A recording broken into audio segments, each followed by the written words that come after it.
কাম down English ফ্রেজটি দিয়ে 10টি ব্যবহার শিখি। The price of rice has come down. চালের দাম কমে গেছে।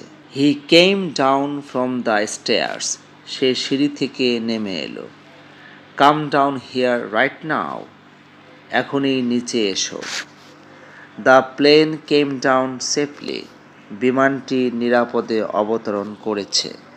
Rain started to come down heavily. ভারী বৃষ্টি নামতে শুরু করলো। He came down with a fever last night. সে গতরাতে জ্বরে পড়েছিল।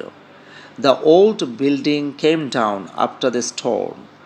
ঝড়ের পর পুরনো ভবনটি ধসে পড়ল। She came down to visit her grandmother. সে তার দাদির সাথে দেখা করতে নিচে এলো। The curtain came down at the end of the play. নাটকের শেষে পর্দা নেমে গেল। Come down to the village during the holidays. ছুটির সময় গ্রামে চলে এসো।